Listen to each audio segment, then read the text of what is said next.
Mu nteekateeka y'okunnyikiza kaweefube w'okulima emmwanyi wansi w'emmwanyi terimba, Katikkiro Charles Peter Mayiga ng'ali wamu ne minisita w'ebyobulimi mu Bwakabaka bwa Buganda Ajamis Kakomo akedde Kyaggwe okulambula abalimi b'emmwanyi ssaako okutumbula enkola y'okulima emmwanyi.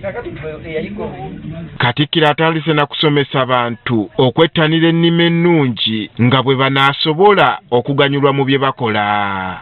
Ennimiro etaliimu miti eba bukunya eba teyambadde.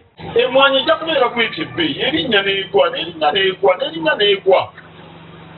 Era abasuubuzi kino bakimanyi. Era abasuubuzi ennaku zino boogera obusuubuzi busibu nga tebannabuddukamu.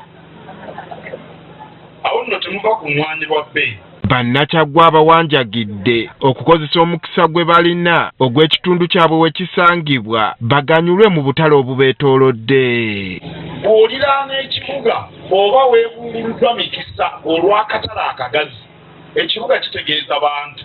Lwaki okkiriza ab'ebuddu okutundako emmere mu Kampala yadde mu mukono? Abavubuka abawadde gaabuwa okwewala okulera engalo bakolerera ebiseera byabwe eby'omu maaso. Tulina okukola ebitugasa nga tukyali bavubuka naye okusinga ebitugasa nga tusajjakudde oba nga tukaziwadde naye ate ne bwe tuba tukaddiye. Katikkiro wano era waasinzidde n'akubiriza abalonzi mu kiseera kino eky'ebyobufuzi okutunula enkaliriza kw'abo be bagenda okulonda mu bifo by'obukulembeze. Kiwanya alina ssente z'ayinza kugaba mu bukoba muno ne zibuna, naye ekirowoozo ky'ayogera ng'ayimiridde awantu kiganyula abantu ab'okumpi n'ewala. N'olwekyo abakulembeze mu batumulire ne liise George mulabe abo abanaabajuna. Ye Ssekibobo Vincent Matovu akubirizza abatuuze b'e Kyaggwe okukoppa abo abayitimuse mu bulimi babeeko bye babayigirako. Omwami Edi Kimuli atuwa ekyokulabirako wano mu Kyaggwe nti ebintu byonna bisoboka. Omubaka wa Nakifuma mu Paalamenti Fred Simbwa Kaggwa asinzidde wano n'aloopera Katikkiro ng'ekitundu kino bwe kiri obubi ennyo mu by'obulamu.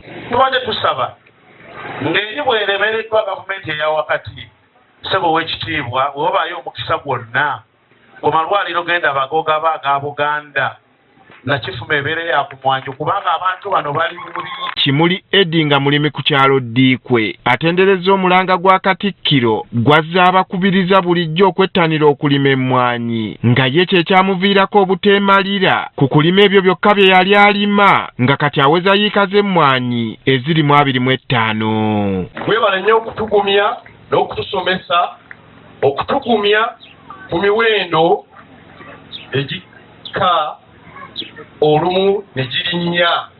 Naye ffe olw'ekigambo kyo twasalawo tulime emmwanyi ng'omulembe bw'ogamba nti ekijja kijje. Bw'ati akubirizza banne abakyesisigiriza balabire ku bo olw'ebirungi bye bafunyeemu beenyigire mu by'obulimi. Obulimi bwe bwatukuza, obulimi bwe bwansomesa, era obulimi gwe mulimu gwange.